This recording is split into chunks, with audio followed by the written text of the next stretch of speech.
Thank you all for attending. I am Aaron Russell, president of the Golden Speakers Toastmasters. It is August 25th, 2020. We are at a regular Tuesday night at 7:45 meeting, which is currently being held on Zoom until further notice. To start off, some rather somber news. I'm sure we've all heard at this point that our club coach and longtime friend and Toastmaster Rick Starr has passed away. He passed away last Tuesday, from my understanding, in his sleep. So we were some of the last people that he saw, which is kind of, I don't know, kind of sobering and fitting. Yeah, sobering. Yeah, that's a good way to put it, Art. Jean, to my knowledge, you're the one that knows him best. You want to maybe talk a little bit about Art or just Rick? Yeah, just a couple of things. And first of all, I will say that they are pinning the time of death more like early Wednesday morning. Oh, okay.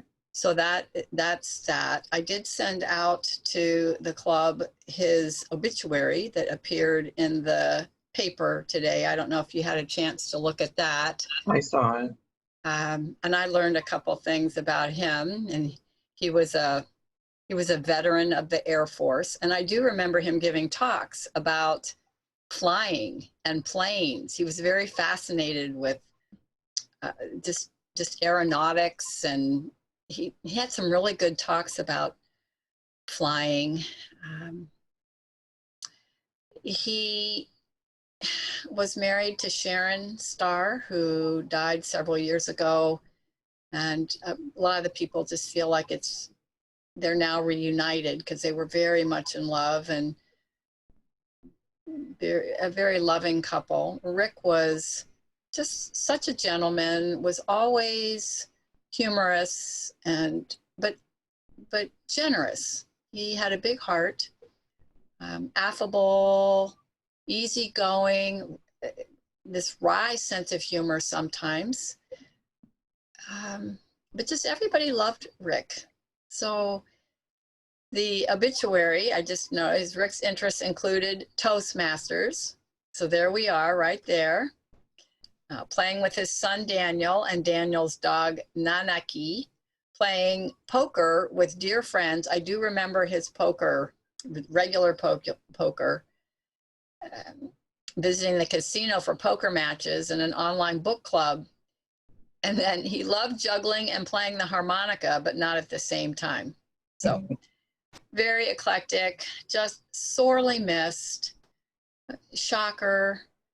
We will be discussing the officers about what we might be doing with Rick's coach status. I have had a conversation with the club growth director about all this. So anyway, rest in peace, Rick.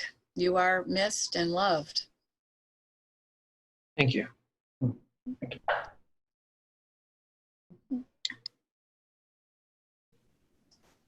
Okay, moving right along, I think we can move on to the meeting proper at this point in time.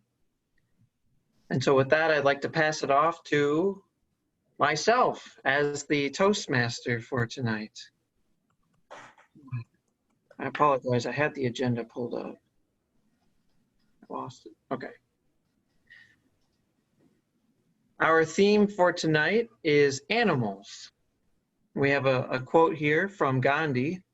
Until one has loved an animal, a part of one's soul, a part of one's soul remains unawakened. And that's from Anatole France. And we also have, the animals of the world exist for their own reasons. They were not made for humans any more than black people were made for white, or women created for men. That's Alice Walker. The greatness of a nation and its moral progress can be judged by the way its animals are treated. That's Mahatma Gandhi. We'll be looking forward to our animal stories during our table topic session tonight. We also have a prepared speech tonight from Bob Fogel. So we'll hear from that soon after. And to start off, we'll go to our role players. Our first role player for tonight is our timer, who will be Dan Craig. Take it away, Dan. Thank you, Mr. Toastmaster, fellow Toastmasters. My role as timer is to keep track of all the speaking roles in the meeting tonight and to give signals about how the time is progressing.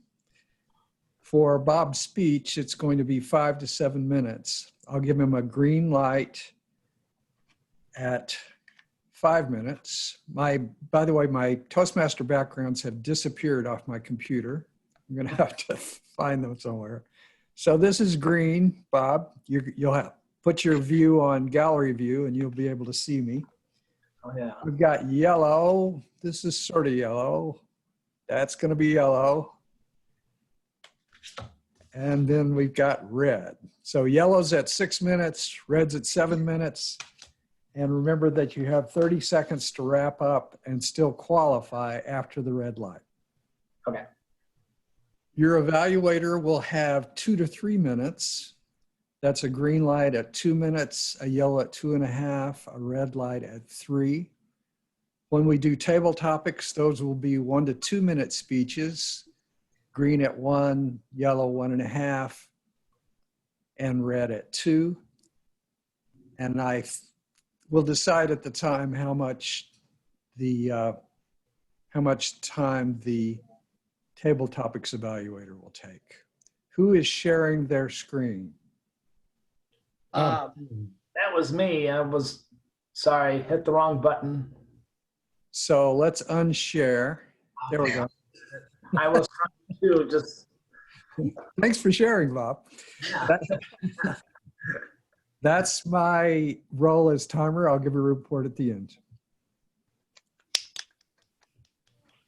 Thank you, Dan.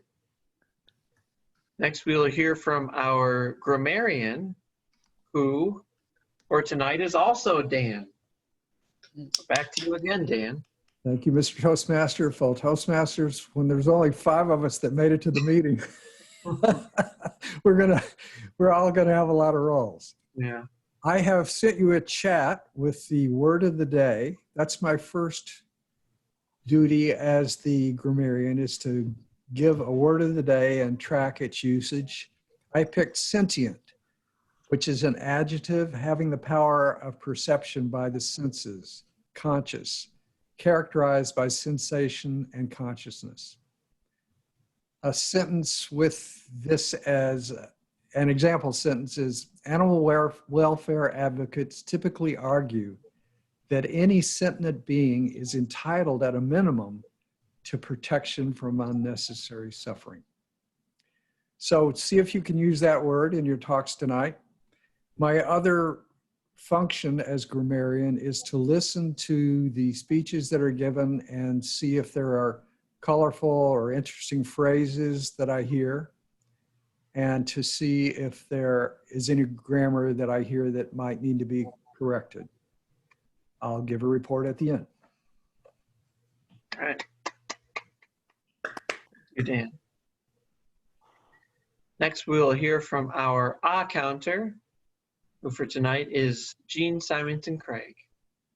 Get away, Jean. Thank you, Mr. Toastmaster. My job as the counter is to keep track of filler words that people are using to fill in spaces rather than letting there just be a pause or silence. These filler words and sounds are such as well,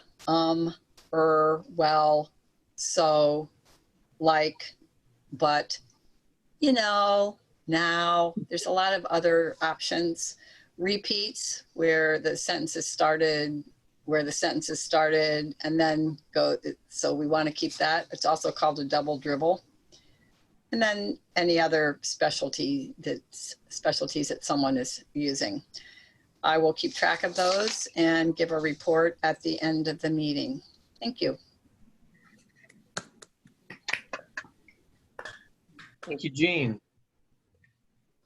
Later on, we will also hear from our general evaluator, Art Atkinson, and we'll hear a joke from our good friend, Bob Fogel. All right. I'd like to move on to the prepared speech portion of our meeting. To start off, I'd like to hear from our evaluator to read the objectives of the speech. And our evaluator is Jean Symington Craig. Thank you, Mr. Toastmaster. Bob's speech tonight is in his level 2 in the presentation mastery path. It's titled Effective Body Gestures. Or the project name is Effective Body Gestures. The purpose is for Bob to deliver a speech with awareness of intentional and unintentional body language, as well as to learn, practice, and refine how he uses nonverbal communication when delivering a speech. I will be watching for all of that and then giving him my comments afterwards. Thank you.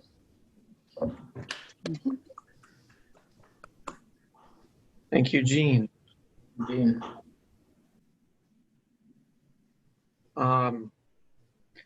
Bob, did you have an introduction that you wanted someone to read? I have an introduction. Yes, I do.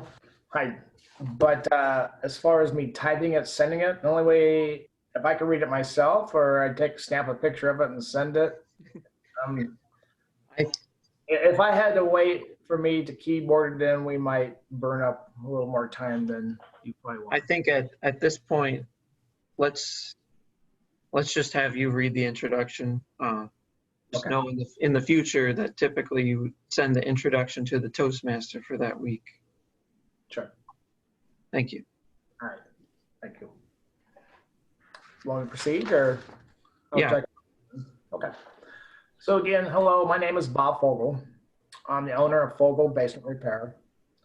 I have service customers around Washington, typically about a 60-mile radius is what I service. We repair anything that leaks or moves or whatever in your basement, including snakes, mice, rats. But typically we just repair the leaks. My family is, I have 3 children, 3 grandchildren, and we love each other, family, family, family. That is the goal. I have 2 other stepchildren from one of my marriages, and we treat each other just like dad and daughter, dad and son. And we treat their kids just like grandkids. So we're all one big happy family, and that's just the way we like it. With that, that's my introduction.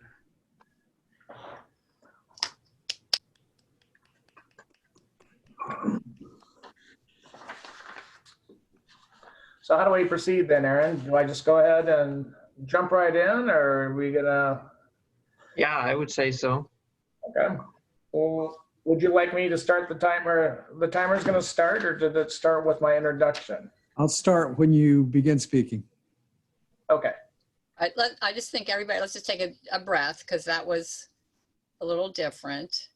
Okay, so let's just still go ahead and Aaron, why don't you just warmly welcome Bob up so he's got the Sure. rhythm. Okay. Bob, do you have a title? Oh, yes. The title is Living Up to My Dad's Dreams. All right, thank you. Ladies and gentlemen, please join me in welcoming Bob Fogel with his speech. I'm sorry, I already. What was it? Dad's dreams. Learning to live up to your dad's dreams. Yes. All right. Okay. Yep. Bob Fogel, learning to live up to my dad's dreams. Bob Fogel. Thank you, Aaron. Now, this might be a little different than most. This particular story that I'm going to share out of is not so much my story about my father and my relationship. This is a story that I picked out of actually the good book. And it's the story out of 1 Samuel 14, 1 through 23. It fascinated me because I like reading old stories, how people lived back in the day.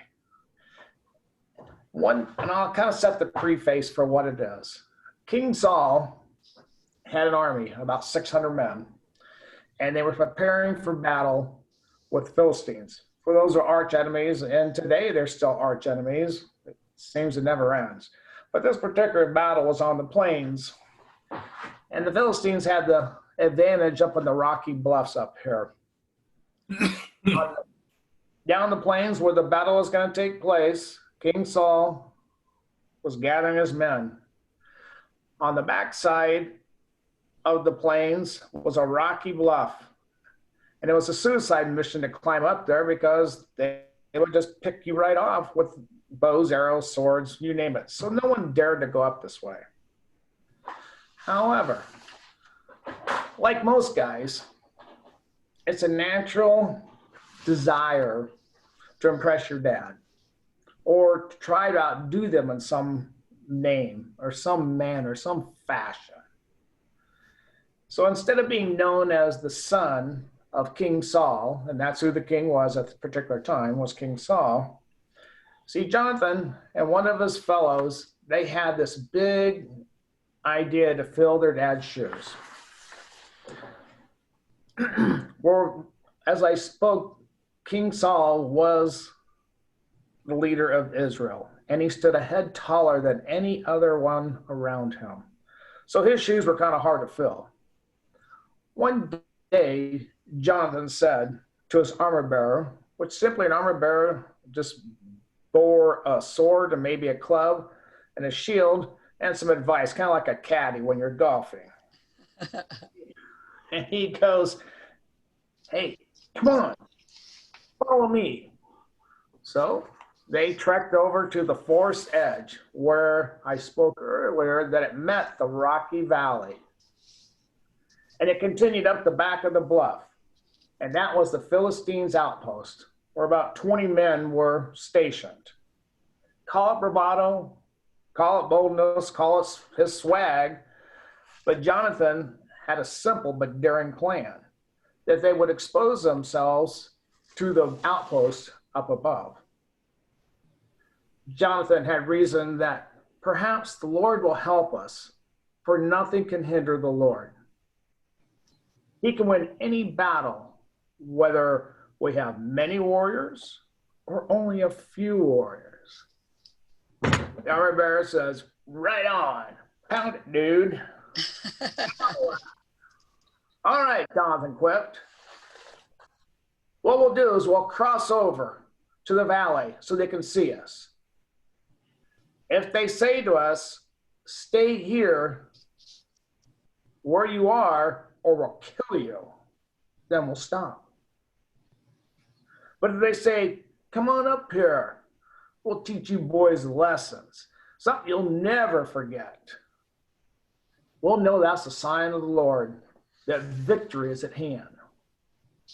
So when the Philistines saw them coming out at the forest edge to the crags of the rock, they shouted down, "Look, them boys are coming out of their rabbit holes down there.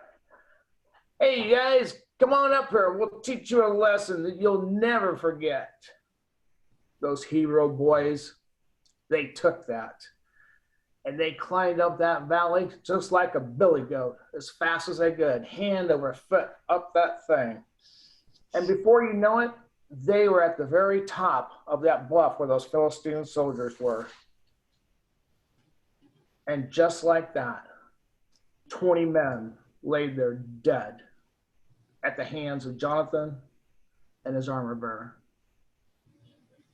Suddenly, Panic broke out in the midst of the Philistine camp, for they had just witnessed 2 boys wipe out 20 guys. At that very moment, an earthquake struck, and the vast army melted away and fled in every direction. So, as you have heard, a battle can be won with many or only a few. My advice is speak your words wisely. Have faith, for victory is at hand. I would share one moment in time that I learned, and the neighbors could probably be familiar with who they are. It'd be our forefathers, John Hancock and Samuel Adams. They took this advice literally. For when the British, during a riot, killed our fellow colonists, those 2 men proceeded to found a Congress. When they got together, Jonathan, being the last man in, took the key out, locked the door, and would not let those men come out until they came up with a direct plan to get the British off our soldiers, British off our land. They came with the attitude, if I live, I live. If I die, I die. But I will have faith. I will stand strong. No matter what happens, I am here. So you see, folks, whether you solve those problems with the pen, you still have the courage to go forward to lead a nation, to become a nation. Or if you solve it with a sword and a club, victory is at hand, whichever's laid before you. So we all can be victors in our fight of faith. Thank you, fellow Toastmasters.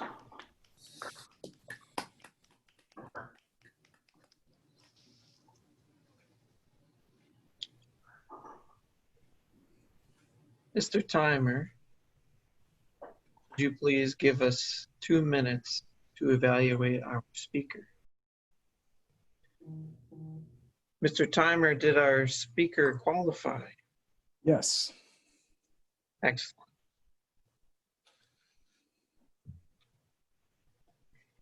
I'd like to call on our general evaluator at this time to move us to the evaluation portion of the speech.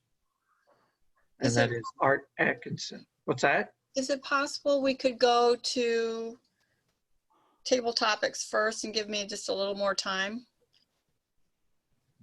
I don't see why not. Okay. Art is also the table topics He master, is. so it's the right pivot. That's rather fittingly. If... All right, to give our evaluator some extra time, I'd like to pass it off to our table topics master, Art Atkinson, to begin the table topics portion of tonight's meeting. Take it away, Art. Thank you, Mr. Toastmaster. In keeping with tonight's theme, I have some questions concerning animals. I would like to be the first person to speak about a topic related to animals.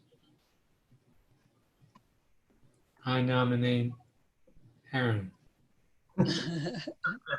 Well, I am the evaluator. Keep that in mind. I'll go, but We're all going to do double and triple duty tonight. okay. Does someone want to evaluate me just for the heck of it? I'm the Bob could evaluate Aaron. Sure. Yes, Aaron. Yeah, Okay. change it up there. Change it up. Uh-huh. Thank you for volunteering, Bob. Quite welcome. Me. Okay, Aaron, here's your question. All right. If you were going to have a new pet and it could not be a dog or a cat, what would you choose and why?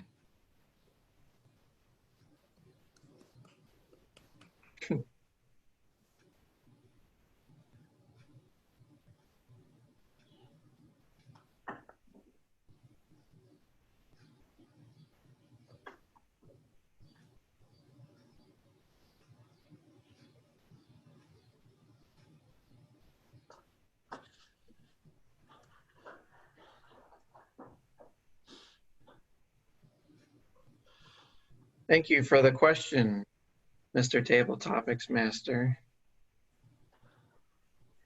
If I were to have an animal besides a dog, which I currently have, Maverick, I would actually go with my favorite animal, which is an elephant. Now, bear with me here. The reason that I like elephants is because they're so, in my opinion, so majestic creatures. And it's like, who, especially around here, who sees an elephant on a regular basis? Unless you go to like a zoo or the circus comes to town or something, who ever sees an elephant? So definitely, you definitely get a lot of onlookers if you had an elephant hanging out in your backyard. And who doesn't want to ride into town on the largest mammal, on the face of the earth, an elephant? Just ride through town, hear the elephant's trunk blaring.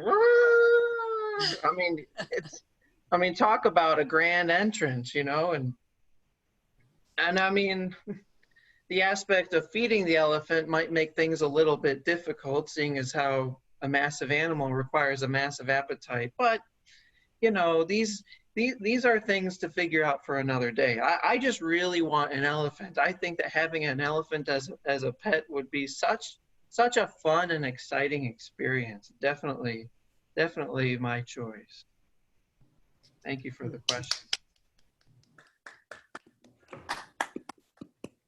Need some big baggies. Yeah, I'd need a few extra trash cans too. Every day. Okay. Right. I'll go next. Could somebody time me?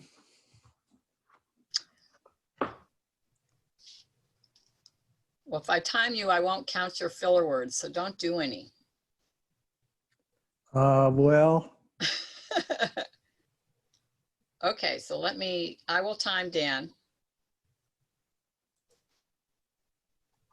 Okay, your question, Dan, should you choose to accept it, is what is the most by the way, intelligent? who's my timer? I'm sorry to interrupt.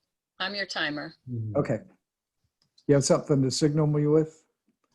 No, You could just say green. I'm gonna just say Just green. go grab the timing materials from him. I'm juggling too many things. The official So I'm timer. gonna go green. I will time him. I'm gonna time him, Art. It's Oh, okay. Okay, sorry for the interruption. I'm pulling up my Toastmasters timer application. Okay, your question, should you choose to accept it, is what is the most intelligent thing that you've ever seen done by an animal?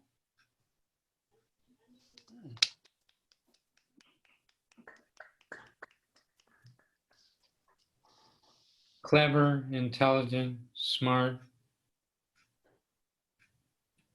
sentient.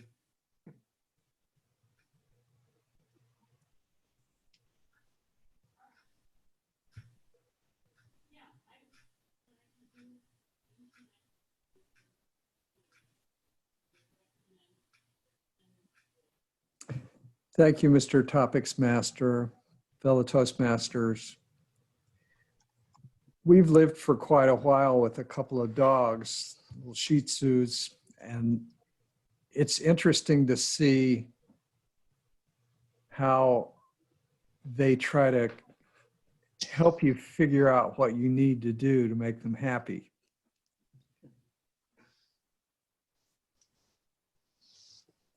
The thing that I'm thinking of most is mealtime. When it is mealtime, they'll start kind of rushing around in the house, giving that good energy so that it's time to move towards the kitchen. But then they'll use various signals to make sure that you're not just falling asleep and failing to do the job. Everything from a gentle headbutt against the leg to a whine to a moan. And the reason I think that's so intelligent is that over those years, I've pretended like I'm the one in charge, but truthfully, they have carefully trained me so that when it's mealtime and I'm standing there scooping up all the stuff into their bowls, I'm just hurrying. I'm doing it as quick as I can because I don't want them to groan or whine or moan or come butt me in the leg anymore. So they really have carefully over time taught me what my job is and helped me to fulfill it responsibly. Thank you.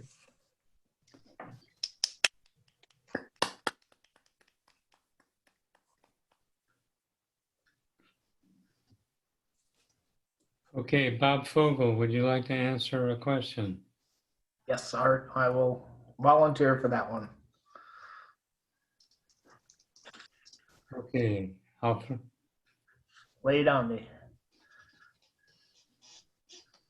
what is your favorite animal that you would not have as a pet?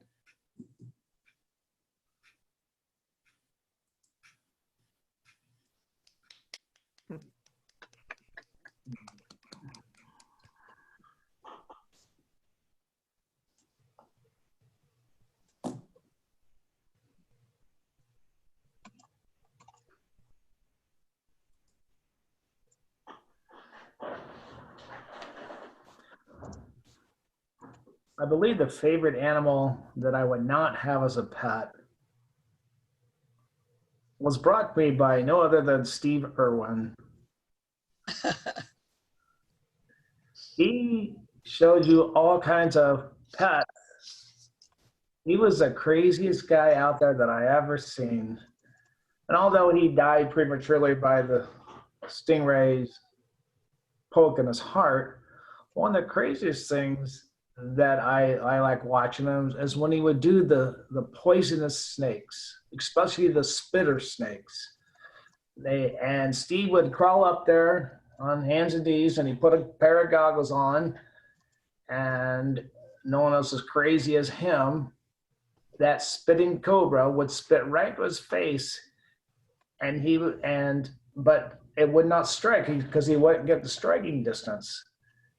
I thought it was so fascinating, as if here you have this well-evolved animal that could take out any enemy that came its way, and they wouldn't even stand a chance unless you had a pair of goggles like Steve Irwin.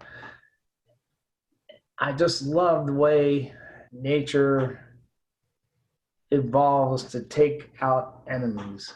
Mm-hmm. And I wish secretly that I had a secret weapon, like not so much a snake, but a secret weapon to take out an enemy that comes my way that they're unprepared for. Thank you for the question.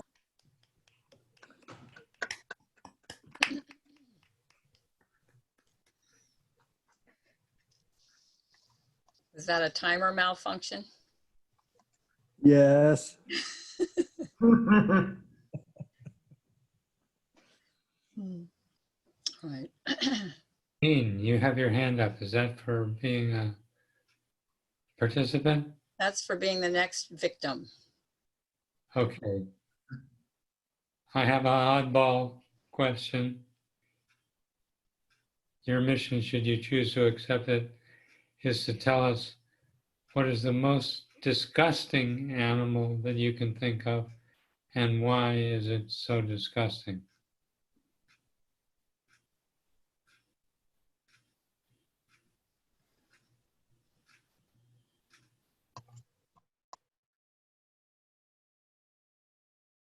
Thank you, Mr. Table Topics Master and fellow Toastmasters and viewers at home. This question of disgusting animal reminds me of a story that I can tell you. Back in 1985, my mother and my younger sister, she's 9 years younger than me, and I were all in the England, Wales area. My mom had taught school there as an exchange teacher, science, for a year, and brought us over, and we got to tour around. We stopped at a typical English town. We've been on the road. We would go somewhere, we would have dinner, we'd spend the night, and then the next morning we would head off and go somewhere else, very leisurely. That night, I was out walking after we had finished driving, and I saw this strange thing on the side of the road. And I got up close to it. It was sort of a shapeless thing, and I realized it was a slug. And I'd never seen a slug, and I've heard about slugs, and it was big. I was just fascinated by it. So the next morning we were leaving, and I was talking about the slugs, and my sister was there. We were driving past the square. There was a nice little square. And all of a sudden I said to my mom, "Mom, stop, stop, stop." I said, "Stop the car." I said, "There's a slug on the side of the road." And my sister looked over and said, "Jean, that is dog poop." And I said, no, that's what it looks like, but it's a slug. Trust me, you gotta stop. So my mom stops the car. Louise gets out of the car, walks over, gets up really close. All these people are watching from all over the square. She gets down really close. She stands up and she comes back and gets in the car and she says, "Jean, that was dog poop." That was pretty disgusting, but it was very funny.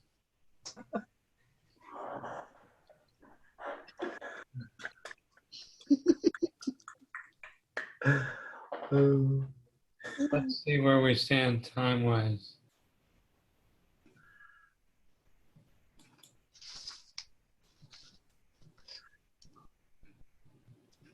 Uh, 8:32. but we also have Jean's evaluation to keep in mind. Yeah, which we're allowing 3 minutes. I think there's time for one more.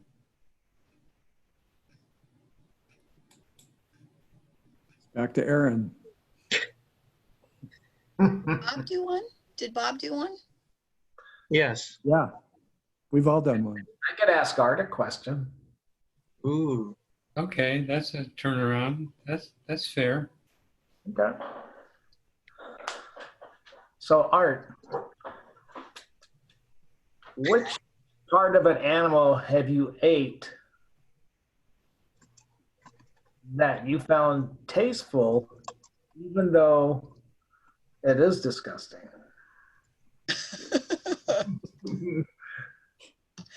Okay.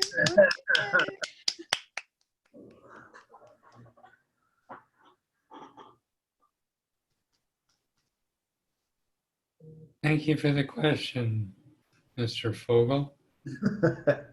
I'm going to dodge that. The truth of the matter is, I have not eaten any disgusting parts of animals since I quit eating kidneys, hearts, and livers about 30 years ago. And those were chicken livers, organ meats from beef. But to talk about disgusting animals, when I was thinking about these questions, I kept coming back to hyenas, which I consider to be a truly disgusting animal. Not only their looks, but the way they sound, the way they travel in packs, their hunting techniques, their scavenging techniques. A hyena is a cowardly animal unless it has a number of its compatriots in a pack to hunt with. It does not hunt alone. And it prefers to scavenge food that's already been brought down by a lion or one of the predator cats to doing its own killing. I've seen films of hyena behavior that left me with a truly disgusted feeling, thinking, why did God allow an animal like this to evolve? And then I think about the fact that the insect world is full of things that would make a hyena look like an upstanding character by comparison. So it's all a matter of what one is accustomed to eating, what is accustomed to the behavior. And I realize that I have a lot of broadening of my own mind to do to let go of being disgusted. Thank you for the question. I think we are at time. So I'd like to hand it back to you, Mr. Toastmaster, to call on the well, no, I guess I myself call on the speech evaluator. Jean, are you ready? Let me just suggest first finding out which table topics people qualified, and then calling on the table topics evaluator next. That Wait, would, what? I think, be the right order. Hold on a sec. That doesn't seem fair. What? Why wouldn't the speech evaluator go first? Because table topics is much more on the fly and in the moment, whereas the speech evaluator is it's a different animal. Don't try to wiggle out of it. I'm pretty sure that we've done it this way in the past. No, we haven't. Would anybody like a timer's report? Why don't you could have dueling chats while you work this out. Either catch it on the fly or you miss it. That's the thing with. Mr. Timer, Yes, Art. which of the table topic speakers qualified? Each of us 5 did a table topics. We all qualified. Yay. Yay. That being out of the way, We should vote, though. we should vote for the best and report the results to Aaron Right. as Toastmaster. What was Bob's about again? Snake. Yeah, Oh, spitting. yeah, the spitting Snake. cobra. Okay, thank you. That was scary.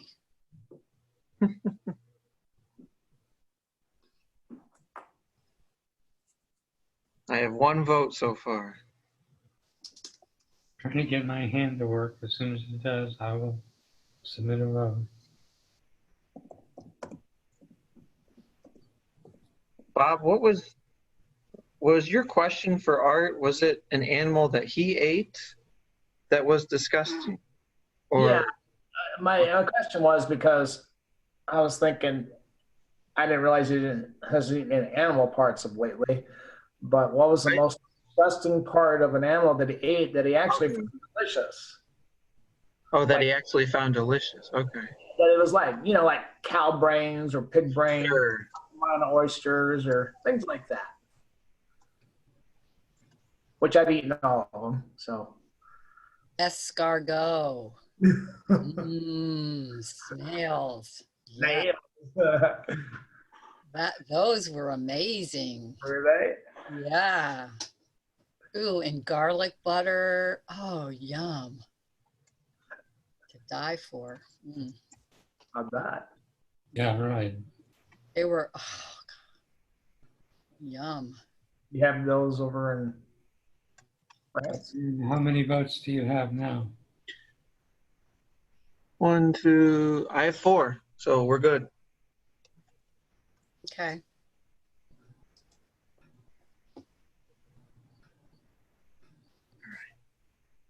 Am I crazy? But haven't we done it in the past where the speech evaluator usually goes before the table topics evaluator? I mean, I'm willing to go, but I believe just- that's true. I will get in perhaps some serious trouble later. I wouldn't have allowed it if I were there. I mean, I'm fine going, but I just want to set the record straight here. If you want me to go, Aaron, I am ready. If you'd like a little extra time, just, but it's a different kind of evaluation. That's all. But I will go. If you want me to go, I'll go. You know. Yeah, go ahead. Okay. Thank Okay. you. All right. Okay.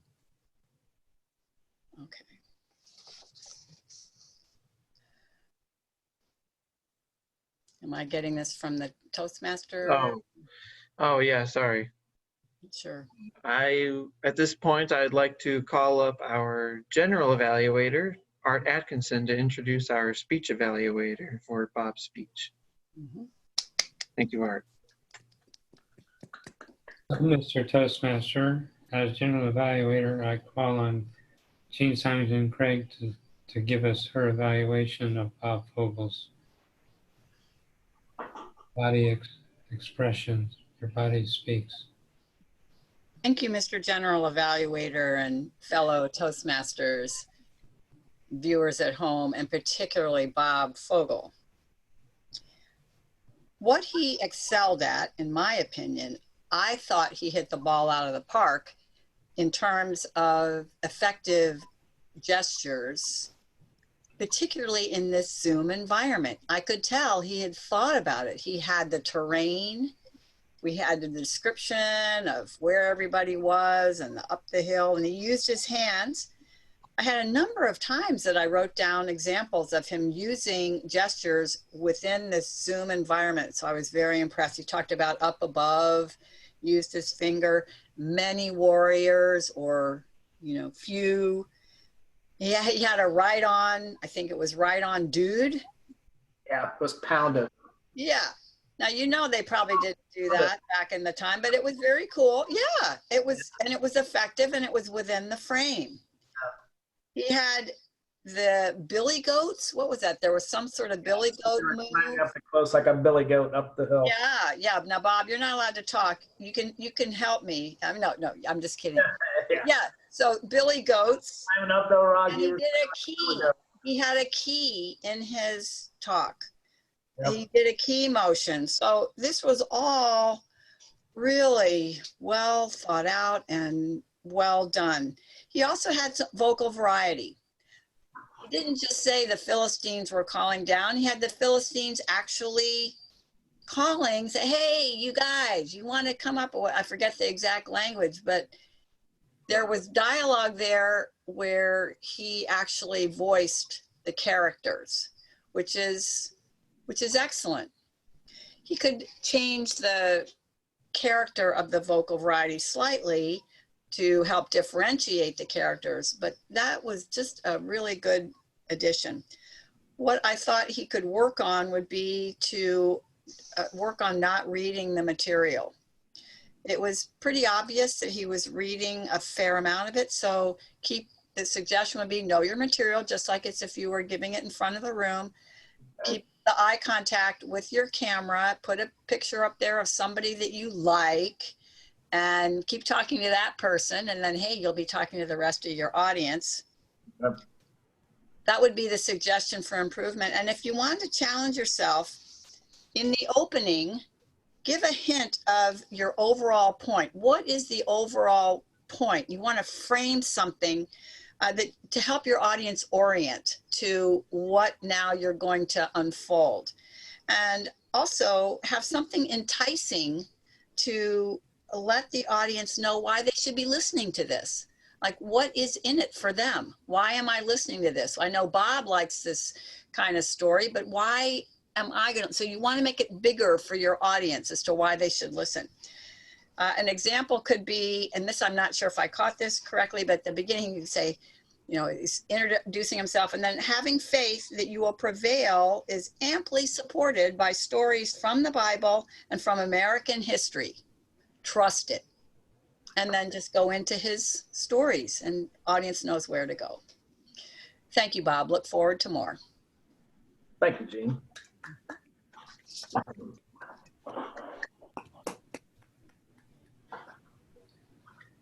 Thank you, Jean. I still have the ball.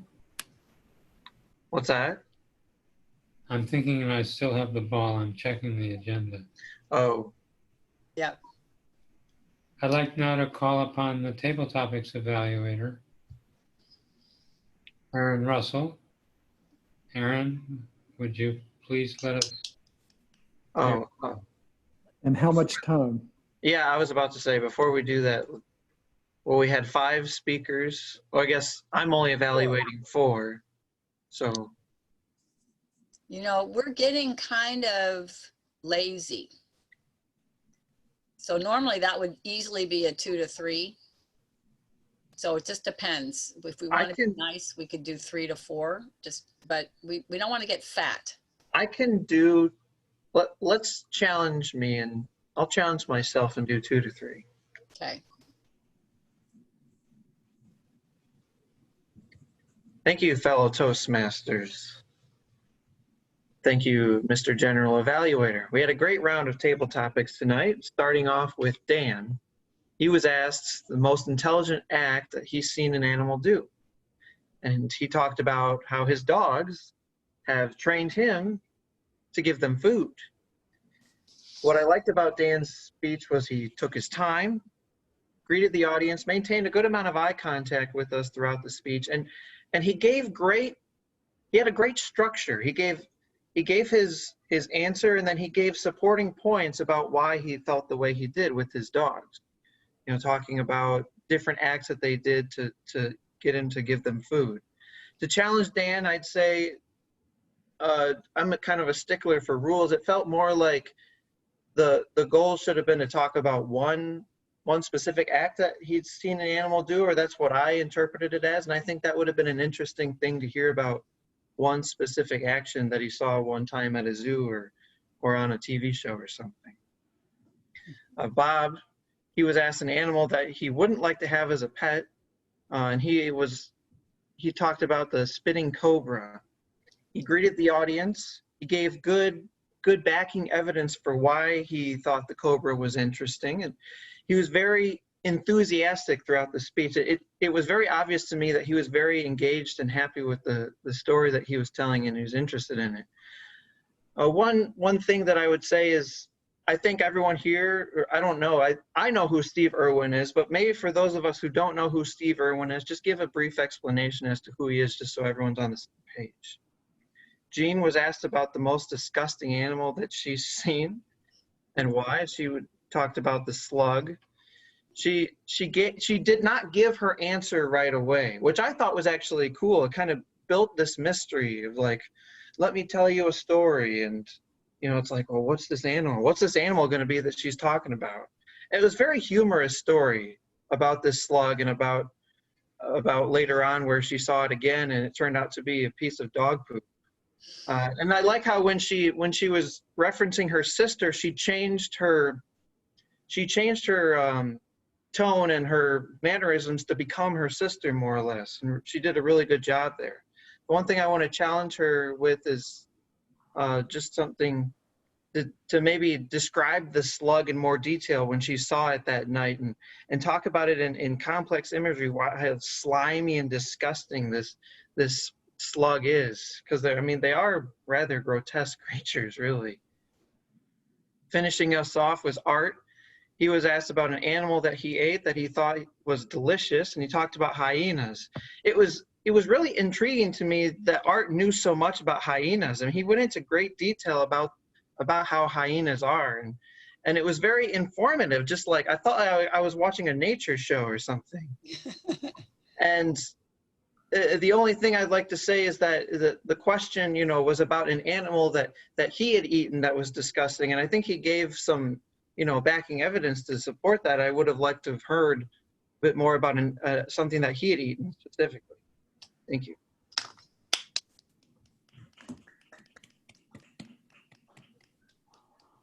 Okay, I think it's time for us to vote for the best evaluator, assuming that both qualified. Can the timer please tell us? Bob, you have a question? Do you want me to evaluate Aaron before we move on? Oh, Yes. Yeah. Thank you, Bob. Okay. Well, basically, Aaron, he was asked a question, what pet would he like other than a dog or a cat? And his answer was his favorite animal was like an elephant. And I like the word he says majestic. Made me think, awesome, majestic. And whoever sees an elephant is what he says. Well, that's true. And when he made the thing is like the elephant, that really got me. And you can tell with Aaron's childlike animations, even though he's a grown man, he still has that like gestures, like life's fun. It's an elephant. It's a good time. And also, what I liked about Aaron is he has his mind when it talked about chore cleaned up. He just kind of like, yeah, deal with that later. We're gonna have some fun now with the elephant. We're gonna stay focused on the fun. And that's what I liked about Aaron's speech. I really don't have anything suggestion for him to change anything, for I was thoroughly involved in that speech, and I felt I was right there with him with that elephant. Thank you, Bob. Now, as general evaluator, I'm going to call for a vote. First, I need to know from the timer if Aaron and Jean both qualified. They both qualified. Very good. So we would submit to Aaron votes for the best evaluator of the evening. Really? Is that wise? you don't like Just that? remember, there could be an audit, Aaron. Since we are running a little bit late, Mm-hmm. We can I'm keep going to going. be brief in my comments as a general evaluator and note that both Aaron and Jean had suggestions for their evaluees. They had observations about what was done well. In Aaron's case, mentioned what he liked and what was done well by each of the participants. I was particularly impressed with all of the observations that Jean made about the brilliant use of hand gestures that Bob Fogel had worked out for the small zoom frame. I'm going to need to learn from Bob Fogel as I'm next to do this same project. So I was particularly impressed with those myself, and even more impressed with the degree to which Jean remembered and demonstrated the details of what he had done. That's my report as a general evaluator. Now I'd like to call on the role players in order, and beginning with Dan as timer and then grammarian. Dan, would you give us your report? Thank you, Mr. General Evaluator. Here's my timer's report. Bob spoke 7 minutes, 8 seconds. In table topics, Aaron 1:50. I was 1:54. Bob 1:48. Jean 2 minutes 22. Art 2 minutes 20. The evaluators, Jean was 3 minutes 29 seconds. Oh, I knew I was close. Aaron was 3 minutes 30 seconds. Wow. Actually, it was 329.57. That's cutting it fairly close. Yeah, just a bit. Grammarian's report. There was only one sentient being who displayed such tonight. That was Art. He used the word of the day. A few phrases that I heard. I also noticed that the phrase majestic creatures when Aaron was talking about his elephants. And I agree, he really painted a good picture for us. I could imagine him riding from his house down to the square.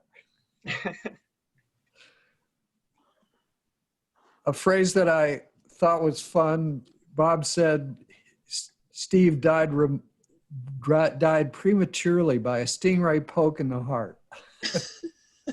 That was a pretty graphic little phrase. Jean's money phrase in her table topics was, that was dog poop, which stood out. I had one suggestion for grammar for Bob. At one point he said, what part of the animal have you ate? And it would be better, have you eaten? And then finally, I heard when Art was talking about how disgusting hyenas were, he used a phrase like, they're cowards. They won't travel, they won't go anywhere unless they're accompanied by a number of their compatriots. I thought that was an awfully highfalutin phrase for hyenas. It caught my ear. Thank you.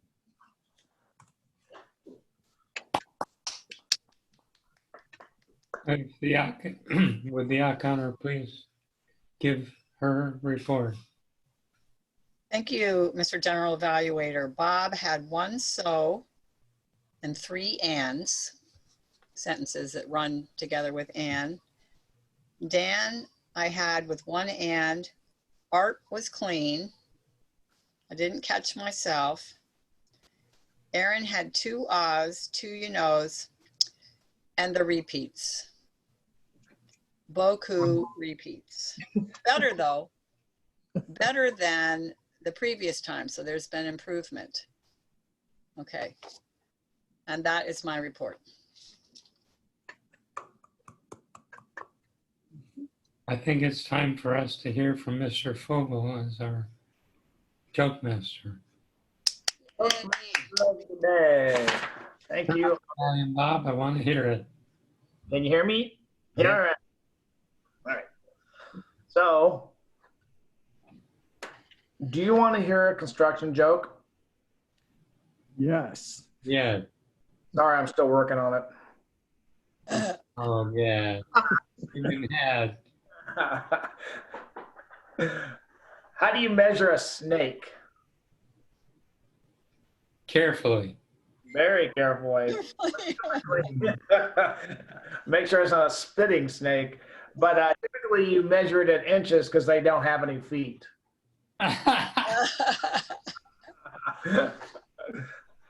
Where did the waitress with only 1 leg work?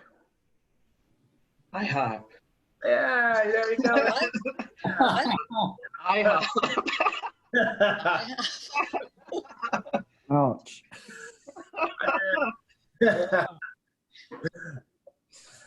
The first rule of the Alzheimer's Club is, wait, where are we? Yeah, where are we? That's my jokes for the day. All right, nice. All right, turn it back over to you, Mr. Toastmaster. Thank you. Thank you, Mr. General Evaluator. First of all, for our best speaker for tonight was Bob Fogel. Hey, Surprise! Yay! thank you. Yay. Yay. And then for our best table topic speaker was Art. Ah, All right. And then finally, for best evaluator was Jean.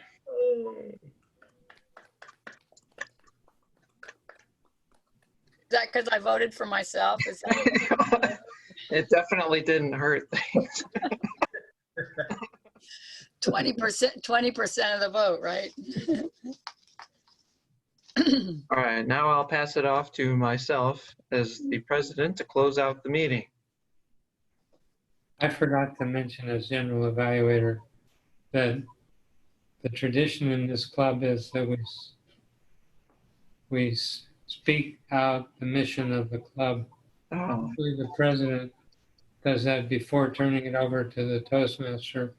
But if the president hasn't, the Toastmaster announces the mission of the club. well, in this case, the Toastmaster and the president both forgot their duties.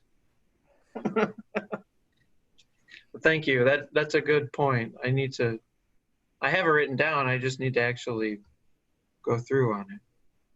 Thank you. It's the International Convention Week this week. Has anyone been able to attend any of the webinars? I watched the. I tried to get on, and when it initially started, and they were having technical. Yeah, they were having difficulties. Mhm. I watched the keynote speaker, who's actually quite interesting. It's like he's like one of those people who acts like he drank like a gallon of Red Bull before he went out on stage. Very enthusiastic, but very, very interesting to listen to. He focuses a lot on storytelling, which I think is, really, in my opinion, if you're a great storyteller, that's like 99% of being a great speaker.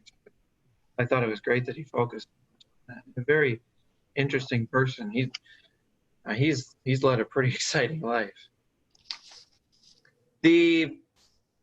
Unfortunately, the district is not doing a watch party for the International Speech Contest, but that doesn't mean that we can't still watch it. It's on Saturday. I can't remember what time. Doesn't it work out to 9 a.m.? Yeah, I think so. It's kind of confusing because they talk about it in Greenwich, or the GMT time or whatever. Greenwich. Mm-hmm. You could ask Google what's Central Time. I did. Time, such and such. I did, and I counted it as our time as 5 hours earlier than whatever they've got posted, and I do believe it was 9 o'clock, which was barely doable, but doable. Yeah. Come on, It probably Gene. lasts 2 or 3 hours, doesn't it? I mean, Yeah. well, maybe not that long. 10 speakers. And it's recorded too. You can watch it after the fact too. I mean, I didn't watch the keynote speaker live. I watched a recording of it. Mm-hmm. Mm-hmm. I'm also setting up First Fridays, the interviews. Now, I was thinking, when I'm going through, because I've got my introduction, and then we also have the conclusion at the end, and we encourage people to attend our meeting.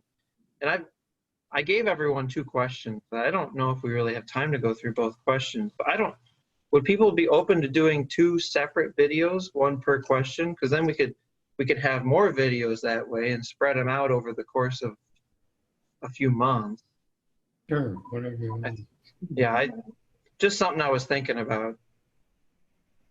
Yeah, I'll be setting those up. I think Jean's, are we tomorrow? Tomorrow night. The first one. Mm-hmm. Oh, I'm the first? Yeah, you are. Oh. Mm. You'll learn all the mistakes not to make. Yeah. Does anyone have any other announcements that they'd like to make? Jean. Well, I just would like to say I felt, thinking about it, that I didn't give enough attention to Rick Starr's Toastmaster history. So I just wanted to emphasize that a bit more. Rick was a golden speaker. He was a golden speaker for I'm going to say 4 or 5 years at least. But he was also an employee at Cambridge Investments, big employer here in town, and was instrumental in starting the club that started at Cambridge. And I was mentoring it, that club, along with another golden speaker who's left the area. And he just did a wonderful job, really was a strong Toastmaster spirit for that club, plus for golden speakers. Rick was an area director. He went to district conferences.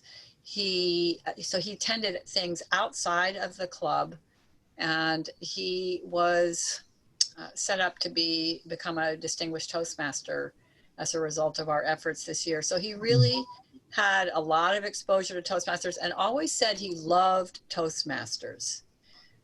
So I just wanted to put that out there too, that he was a very experienced Toastmaster, in addition to all the other things I said. Sure. Thank you. Sure, that was there. Do you know, it's difficult to do anything during this time, but do we know of anything being done as far as like a memorial service or something that we can? Well, Bob asked me about this over the weekend, and the short answer is no. Rick's remains have already been handled. Sure. He is, and I have a reach out to the close friend who's involved with the family, and I'll let you know. But the offer, because of what Bob asked, if there was something we should do, I sent a message to her, the friend, saying, club was asking about it, member was asking, thank you, Bob, about if there was something we could do or should do. And she said it was very sweet and very thoughtful, and she would get back to me. And she got back to me this afternoon and said, I haven't gotten an answer yet. So I'll let you know. Yes. I noticed the obituary ended with a line that said condolences may be sent to, and it gave the son's name and address. Yeah. So if you wanted to send a written note of condolence to his son, that's probably the most appropriate thing to do. Yeah. Well, yeah, that's a good point. Yeah, either way. Yeah, either way. But it's a club. Don't know how much the son was involved with Toastmasters, but obviously wasn't involved here. But good suggestion, Dan. If someone wanted to do that individually, if we wanted to do it as a club, like send a card, we would usually get a card and everybody signs it and then sends it. It's a little hard right now, so I don't know how to make that, the mechanics of that work. But you have to like mail it around everywhere. Yeah. So he gets it, 6 months from now. Mail. Well, maybe Aaron, as president, could just send a card on behalf of the club, say we all decided that Aaron would send a note on our behalf. Would that be all right? I'd be open to that. Yeah, that would be okay. Why don't you guys give me just a little more time to hear if I get some other response? Okay. Okay. Well, I think with that we can close out today's meeting. Thank you all very much for attending, and we'll see you all next week.